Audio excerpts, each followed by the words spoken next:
अब हम एक और बात डिस्कस करते हैं, वो आती इम्पल्स की कहानी। देखो मैं धीरे धीरे मोमेंटम पे आ रहा हूं। इम्पल्स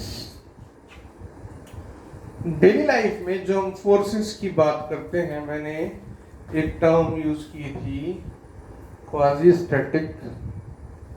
मैं यूज करता हूं क्वाजी स्टैटिक और ऑल ऑफ सडन। दो तरह की प्रोसेस होती है, क्वाजी स्टैटिक, सडन। अभी बिल्कुल ब्रीफ एग्जांपल लेके बताता हूं। एक ब्लॉक रखा है, मैं इसको झटके से उठा लूं। एक बॉल है, इसको फेंक के मार टकराए और वापस लौट आए, इसको झटके से उठा लूं मैं। कहीं खड़े हैं हम, एकदम से जंप मार जाए। ये जो केसेस हैं, इनमें क्या है, यहाँ बॉल टकरा के जैसे लौट रही है, तो फोर्स वो तो डेफिनेटली लग रही है बॉल से, लेकिन फोर्स का ड्यूरेशन बहुत छोटा है। झटके से उठा रहा हूं मैं, एकदम से उठा के छोड़ दिया, तो फोर्स लगा रहा हूं लेकिन टाइम ड्यूरेशन छोटा है। यहाँ पे जंप मारते हैं, फ्रिक्शन फोर्स लगता है लेकिन ड्यूरेशन छोटा है। एक सिंपल सी बात, ये इंपल्सिव फेनोमेना वो है जहां पर ऑलमोस्ट एक काफी लार्ज फोर्स शॉर्ट ड्यूरेशन के लिए लगती है। क्वाजी स्टैटिक प्रोसेस कैसे हो सकती है कि जैसे तुम समझो कि तुम एक m मास के ऑब्जेक्ट को h हाइट तक ऊपर उठाते हो, तो तुमसे पूछा जाता है वर्क डन कितना हुआ, तो तुम इसको कहोगे वर्क डन तो mgh आएगा, साइन के साथ लिखो तो माइनस mgh। फोर्स हम ऊपर लगा रहे हैं, डिस्प्लेसमेंट ऊपर, तो ग्रेविटी का वर्क माइनस mgh, हमारा work plus mgh, total work zero, change in kinetic energy zero. Change in kinetic energy zero का मतलब यह है कि वेलोसिटी की स्टार्टिंग में भी जीरो थी, हर पॉइंट पे जीरो थी, यानी बहुत स्लो कर रहे हैं। Later on I will discuss in details about it. ये फेनोमेना और जो मैंने अभी डिस्कस की फेनोमेना सडन वाली तुम्हें अच्छे से समझ में आती है। क्वाजी स्टैटिक में और सेपरेट सेक्शन में तुम्हें और डिटेल्स में बताऊंगा। यहाँ सिर्फ एक ग्लिम्प्स दे रहा हूँ कि इस केस में अगर तुम इसको उठा रहे हो तो स्लोली ही करोगे, तभी यहाँ पर वर्क एनर्जी थ्योरम, ये वर्क डन बाय ग्रेविटी है, ये work done by external force, दोनों का सम जीरो आता है, तभी वर्क एनर्जी थ्योरम एप्लीकेबल हो पाएगी। Total work done is zero. अगर तुम उसको झटके से उठाते हो तो यहाँ पे छोड़ते हो तो वेलोसिटी जीरो नहीं होगी, तब नेटवर्क भी जीरो नहीं होगा, तो प्रोसेस क्वाजी स्टैटिक नहीं होगी। तो हम यहाँ क्वाजी स्टैटिक की बात नहीं कर रहे, सडन प्रोसेस की बात कर रहे हैं। सडन प्रोसेस मैकेनिक्स में जहाँ फोर्स लगता है, वहाँ सडन प्रोसेस इंपल्सिव होती है। जैसे मैंने कहा बॉल को फेंक के मारना, कोलिजन पे तो बहुत बाद में आएंगे। एक बॉल दूसरी बॉल से टकराई, एक दरवाजा तुमने भड़ाक से खोला लात मार के, एक गाड़ी स्टार्ट हुई, एकदम से गियर लगा भागी, ये इंपल्सिव प्रोसेस है। फोर्स लगती है ऑल ऑफ सडन, और फोर्स का ड्यूरेशन वर्क करने के लिए बहुत कम होता है, तो that kind of force is called impulsive force. और यूजुअली ये फोर्स मैग्नीट्यूड में बहुत ज्यादा होती है। तुम ऐसा भी ले सकते हो, इसका एक सिंपल सा एग्जांपल लेकर समझाता हूं मैं। एक m.5 किलोग्राम मास की बॉल है, तुम इसको सिर्फ 10 मीटर पर सेकंड की स्पीड से फेंक रहे हो। ये दीवार से टकरा के आती है और 8 मीटर पर सेकंड से लौटती है, तो चेंज इन मोमेंटम कितना हुआ? इसको मैं लेता हूँ पॉजिटिव डायरेक्शन, इसको लेता हूँ negative direction. Final momentum m into 8 minus m into 10 minus का 10 बराबर, ये हो गया 18m।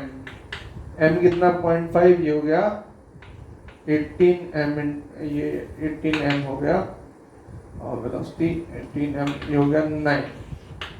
डेल्टा p की वैल्यू कितनी? 9। अब तुम प्रैक्टिकली सोच के देखो कि जो बॉल टकरा कर लौटती है, उसको जो टाइम ड्यूरेशन है, वो अगर मैं कहूँ 10⁻² सेकंड से, आई डोंट थिंक की बात गलत होगी, बहुत कम ड्यूरेशन होता है। अब फोर्स क्या हो गया? Delta p upon delta t। Delta P 9/10⁻², 900 Newton. अब 900 न्यूटन को प्रैक्टिकली समझ के देखो, हम वेट से फोर्स को बहुत आसानी से समझ सकते हैं।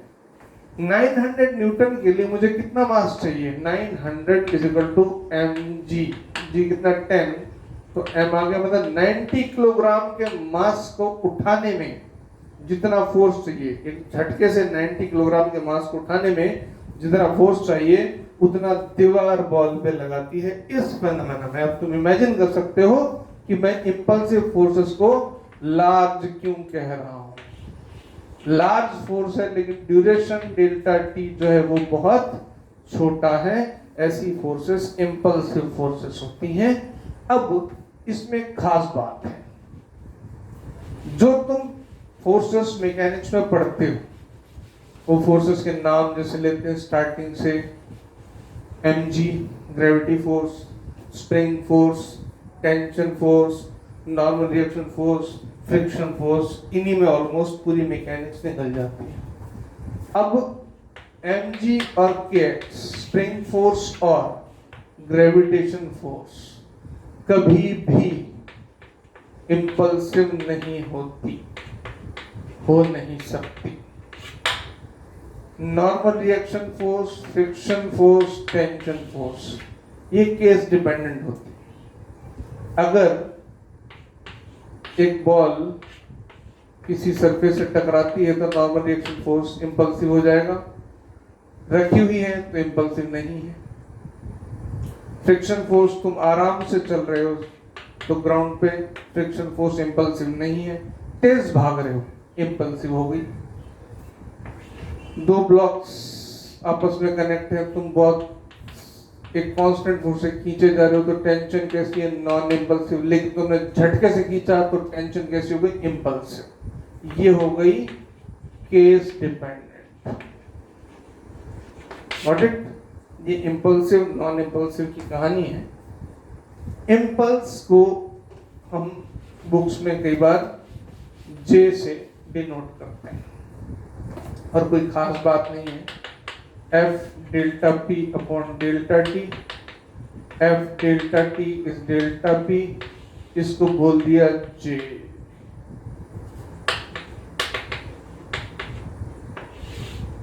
ये इंपल्स, इंपल्स का दूसरा नाम हो गया चेंज ऑफ मोमेंटम।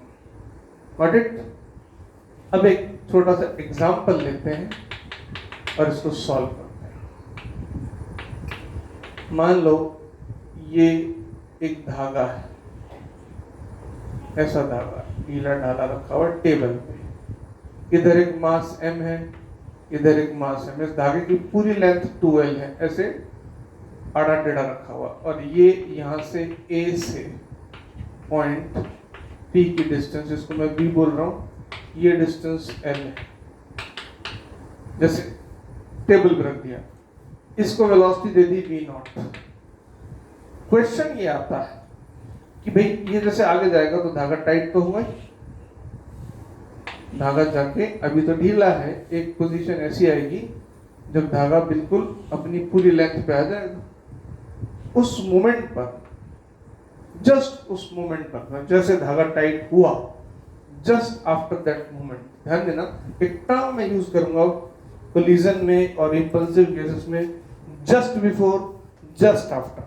हमारी जिम्मेदारी जस्ट बिफोर, जस्ट आफ्टर तक की होती है, आगे की हमारी कोई ठेकेदारी नहीं है। तो मैं ये कहूं कि इस केस में जस्ट बिफोर, जस्ट आफ्टर, इस A और B की वेलोसिटीज क्या होंगी, सपोज हमें ये फाइंड आउट करना है। तो इसी क्वेश्चन को सॉल्व करते हैं और इंपल्स के मेथड से ही। जब ये यहां पहुंच जाएगा, ध्यान दो जरा इधर, ये लेंथ L है और ये लेंथ 2L है, ये एंगल सपोज अल्फा हो। अब इधर आ जाओ, ये v0, ये लेंथ है से। एक्सेस हम जो बनाते हैं, हम हमारी कंफर्ट के हिसाब से नहीं बनाते होते, कुछ कंडीशंस होती हैं। यूजुअली पूरी फिजिक्स में जहाँ कहीं भी आता है, इन मैक्सिमम केसेस, जैसे इंक्लाइन प्लेन में हम जब एक्सेस बनाते हैं तो एक डायरेक्शन कोई सा भी एक्स एक्सिस या वाई एक्सिस वहाँ लेते हैं जहाँ मोशन है, और दूसरा जहाँ मोशन नहीं है, एक्सेलरेशन है नहीं है। यहाँ हम बात करेंगे एक डायरेक्शन वो जहाँ इम्पल्स है और एक डायरेक्शन वो जहाँ इम्पल्स नहीं है। ऑब्वियसली जब स्ट्रिंग टाइट होगी तो इसमें खिंचाव आएगा, खिंचाव आएगा T for duration delta small t, इसको नाम दे देता हूं J। ये T delta T will cause the change in momentum, इसको मैं यहां पर ऐसे शो कर देता हूं। ये टेंशन भी दोनों तरफ होगी। ये एंगल अगर अल्फा है, ये 90 माइनस अल्फा, ये 90 माइनस अल्फा, ये अल्फा हो गया। अब ये पार्टिकल जो है इसका मोमेंटम इधर है mv नॉट, इधर हो गया mv नॉट कॉस अल्फा, और इधर की कहानी बड़ी इंपॉर्टेंट है। इसके केस में क्या होगा कि जस्ट स्ट्रिंग के टाइट होने से पहले इसका इधर कंपोनेंट था mv not sign alpha, just before, ध्यान देना, just before mv not sign alpha था। जस्ट आफ्टर क्या हुआ कि इसका mv नॉट साइन अल्फा, इसमें से j इम्पल्स कम हो गया, मैं इसको mv1 बोल देता हूं। ये इस तरह पे ध्यान देना। और इसकी कहानी है j is equal to mv1। क्यों भाई? ये दोनों इकट्ठे ऐसे चलेंगे ना, यूं ऐसे, स्ट्रिंग इनएक्सटेंसिबल है, तो इस डायरेक्शन में जो इसकी वेलोसिटी होगी v1, इसकी भी सेम होने वाली। अब इन दोनों को ऐड कर दो। मजेदार बात क्या होगी बेटा, इम्पल्स जहां कहीं, मुझे इस सेशन में सिर्फ यही बताना है कि इम्पल्स तुम खूब ले लो, लेकिन इम्पल्स कैंसिल हो जाएगा सब जगह। मेरे को बेसिक बात ये बतानी थी, इम्पल्स का इंट्रोडक्शन और उसका कैंसिलेशन। इनको ऐड किया ये है 2mv1, तो v1 आ गया v not sign alpha upon 2। अब इस पार्टिकल के लिए वेलोसिटी का एक कंपोनेंट ये रहा v1, ये कंपोनेंट v2। v2 उतना ही रहेगा कितना, v नॉट कॉस अल्फा। क्यों रहेगा? इधर कोई फोर्स ही नहीं है भाई, फोर्स तो यहां थी इसके परपेंडिकुलर। तो अब इसकी वेलोसिटी अगर टोटल पूछी जाए v डैश, तो v डैश होगी root of v1 square plus v2 square, और इसकी तो v1 ही होगी। Got it? सीधी बात। इम्पल्स मैंने ऑफ कोर्स यहाँ पर इम्पल्स इंट्रोड्यूस किया है और उसको कैंसिलेशन उसका बताया है, पूरा मेथड बताया है। इसके बाद हम आएंगे सीधा इसके कैंसिलेशन के बीच के चक्कर में नहीं पड़ेंगे, स्ट्रेट फॉरवर्ड मैनर में। इसी क्वेश्चन स्ट्रेट फॉरवर्ड मैनर में हम सॉल्व करते हैं। जब ये यहां पहुंचा, जब स्ट्रिंग टाइट हुई, तो उस स्ट्रिंग की डायरेक्शन में जो इनिशियल मोमेंटम था वो कितना था, mv नॉट। और स्ट्रिंग के जस्ट टाइट होने के बाद दोनों साथ साथ चले, mv1 mv1, और ये v1 इधर जो कंपोनेंट था v नॉट साइन अल्फा, उस पर कोई फर्क नहीं पड़ना था क्योंकि उधर कोई फोर्स नहीं था। तो यहां से तो v1 निकल आया, this is mv not, sorry ये था साइन अल्फा और ये था कॉस अल्फा। v नॉट ऐसे था ना बेटा, ये अल्फा है ना। तो ये हो गया mv not sign alpha equals to mv1, तो v1 आ गया v not sign alpha by 2 और v2 हो गया v not cos alpha. One liner solution. लेकिन लॉजिक था, मैंने बताया तुम्हें, इम्पल्स हमने इंट्रोड्यूस किया, इसको शामिल किया और फिर बाहर कर दिया। ये इम्पल्सिव मेथड होता है, राइट। नेक्स्ट सेशन में इसको डिटेल्स में लेंगे मोमेंटम कंजर्वेशन के साथ में।